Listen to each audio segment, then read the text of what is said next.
Hi, this is Gary the Primal Guy, and one of my favorites today. We're going to be making organic, primal, paleo approved chocolate. Homemade chocolate. Low glycemic.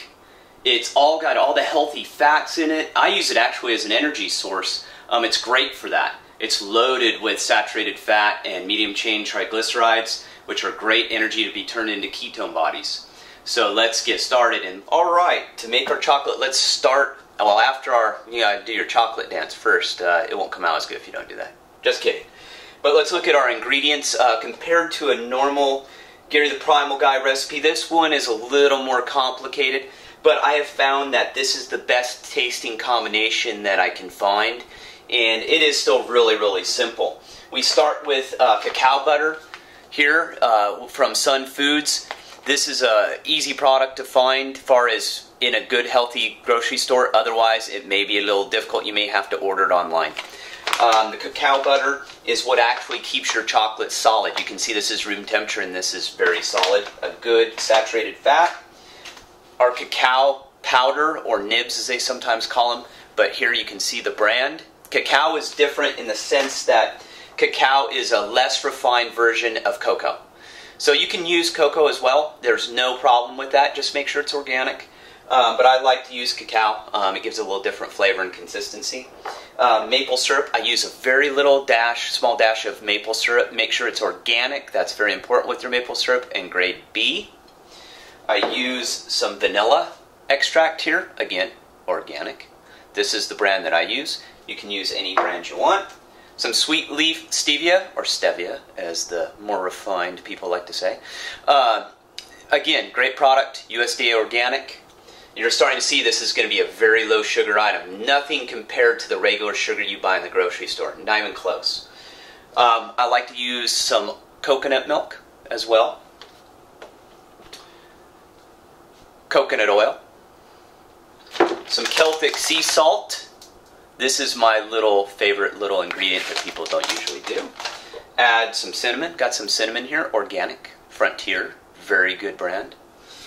And I use also some carob powder, which is my little secret ingredient. I've never seen anyone mix this in there with it. But also with the So Delicious, I have a blog post on a review of this product and a couple others. So I highly recommend you read that. But that is all you need to get started. Once you buy this, you can make many, many batches of homemade chocolate. So don't be scared in the beginning. I'm going to go through it. It's very simple. Alright, to get this started, you want to just slightly heat your pan. You want to use low heat. I usually go pretty low because you don't want to heat this up. You're not trying to boil it. You just want it warm enough to melt it. This started with the cacao butter. As you can see, it's already starting to melt a little bit. Your ratio is going to be equal amounts of cacao butter to coconut oil. And you just guesstimate. I mean, you can measure if you want. It doesn't really matter. As long as it's close or in the neighborhood, you're just fine. And that's how you start. That's the first thing you want to do, is you just want to get these two parts melted together in your pan. And you're probably going, why in the world is he using this small pan? Well, I like to make a small batch, and I'll show you that I use this pan throughout the whole process. So, again, very simple and straightforward and easy. Alright, as you can see, it is our cacao butter and our coconut oil is melted. And actually, I'll take that off. That burner's still a little hot, so I'm going to move it a little way off here. Oh, well, I'll keep it here, otherwise you guys aren't going to be able to see. But what I add next is my cacao powder. And you can see here I've got a nice little dandy airtight glass storage jar. You can get these at Gary's Health Tips at Resources. I have a section for these. I use these for a lot of my cooking materials. You can see I have also my nuts over here are also stored in them. They're a great device for keeping things fresh because they're airtight. And I just add in, and there's no secret again. You just kind of add in until it gets dark. And you just kind of stir it around. I'm using a spoon. I've used a fork before. It really doesn't matter. And just keep mixing it in there. And I just kind of find a general, I just know the color, long as it looks like chocolate. I mean, that's what you're going for. So I want to make this a little bit darker. I need a little bit more in there. So it'll start to darken up. And that's kind of the magic formula there. Like you guys know, I don't measure. I don't like everything to taste the same every single time. So there you go. That's that part of the process there. And then I'm going to add my, you know what, let me get the camera. Let me give you guys a better view here. Let's do this so you can see a little better. So now you can really see the color of that. Now I'm going to add my carrot. Carrot powder. You can get this at any health food store. I usually just use one, usually right around one, maybe 1.5, just depending. Like I said, you have to taste it. What we're going to do a little later on here is we're going to start tasting it. And that's what I like to do, is I like to taste it depending on, you know, what I'm using the chocolate for, if it's just snacking, or if I'm making it for something specific, a party or something that I want it to taste a certain way. This way you can just alter it as you go. And you want to make sure the little clumps in there, it will clump on you.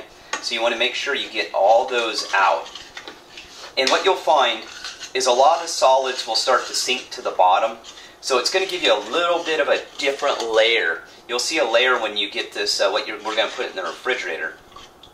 And you'll see how that works. And now's a good time just to add a dash of my cinnamon, a dash or two. And it doesn't take much. The cinnamon is just a natural sweetener that I use. And we also know that it helps to blunt our insulin response and keep our blood sugar more stable. So we're adding something natural into our chocolate that's going to help us with our blood sugar. It doesn't get any better than that. And it's also got a lot of fat. So that way, we're not going to be absorbing what little sugar is in here, because the only source it's coming from really is the maple syrup. So I've got that in there, and I usually add, and again, we're going to have to taste. I'll start with two small spoons of my stevia. And like I said, what we're going to do is we're just getting the raw ingredients in there first. So we make sure that's good and mixed up. And make sure the stevia can really clump on you. And there we go. And then I just put one little dash of vanilla, maybe two, depending. That's it. Then I add my maple syrup, and I don't use a lot. It's a very small amount. You'll see, that's it. Just, it gives it a hint of maple. It gives it a little more sweetness to it. We're almost done here, as you can see, as far as getting our basic ingredients in there. And this is an option. The coconut milk it makes it more of a it makes it more of a milk chocolate consistency. It'll lighten it up, and it will actually lighten the flavor. Will it taste like the milk chocolate you're used to in the store? No, because this is natural. It doesn't have all that garbage in it. But it's still really, really good. Actually, I prefer my organic chocolate to any store-bought chocolate you can find, even the organic stuff. And you can see how it just lightened it up, made it nice and light. So there we are. We've got our raw ingredients in there for the most part, and now I'm going to start to taste it. Wow, that's outstanding as always. Well, guess what? I hit it right on the nose the first time. It tastes perfect. I'm not going to do anything else to it. So it is ready to go. I'm going to add, here's my little secret, guys. This is Gary's Primal secret. For you that like it a little different, I'm going to put in my sea salt. And what I do is I got to take the spoon out.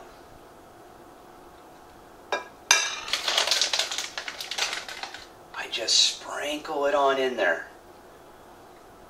And what it will do is I'm going to stir it again. I put just a couple little dashes of it, because what you don't want this dissolving technically. What you're trying to do is you're just trying to get it down to the bottom. And what the sea salt does is it gives it that nice little crunchy salty taste because it sinks to the bottom. So what we now have is this is ready to go. We've got it all mixed up. We didn't have to use anything besides a spoon. So we're ready to go. I'll show you the next step. Okay, now that our organic chocolate is all mixed up and ready to go, you've got two options. And one thing you want to make sure before you put this into, your two options are the refrigerator or freezer. It doesn't matter. I've noticed my personal preference, I've seen a lot of people recommend putting it in the refrigerator. I put it in the freezer. I clear out a space and put it in there, and it only takes about 10 minutes and it's solidified. But make sure before you put it in there, stir it one last time, just mildly. You don't have to whip it all up. Just slightly stir it because the solids will start to drop to the bottom. Like I said, it's got oils in it. They'll begin to separate. So you just want to do that. And I noticed in there, if you put it in the freezer, that tends to happen less. It tends to solidify way quicker. And plus, I'm impatient. I want to eat my chocolate right away. But once you're done, I'll show it to you and show you what it looks like. And I'm going to show you how we're going to store it. Alright, now our chocolate is done. It was in the freezer for about 20 minutes. It just depends, how warm it is and all that before you put it in. So the easiest way, you can see here, solid. I use a knife and I just start breaking it apart. Plain and simple, just break it into pieces. It breaks pretty well on its own. It's not going to be a Picasso, that's not the point. You're just breaking it up into bite-sized pieces for you to eat. And yeah, you just pull it right out, stack it on your plate. You can see here what it looks like. That's what it looks like. Nice solid piece of chocolate right there. That's good stuff. Oh man. And I have actually taken this to many a party, and it is a favorite. People always ask me how I make this. And they're pretty amazed when they find out how simple it is, Not very complicated. Very straightforward. And even when you break it apart, it's pretty easy. And now with this is a natural chocolate. So you can't store it at room temperature, really. Even though the cacao butter, if you put more in there, it will help. You want to put this in the refrigerator to keep. But I've taken it, like I said, to parties and taken it out. And it stayed solid for the entire party, but they ate it all before it ever could melt anyway. But there you go. There is your Primal Paleo chocolate, all done.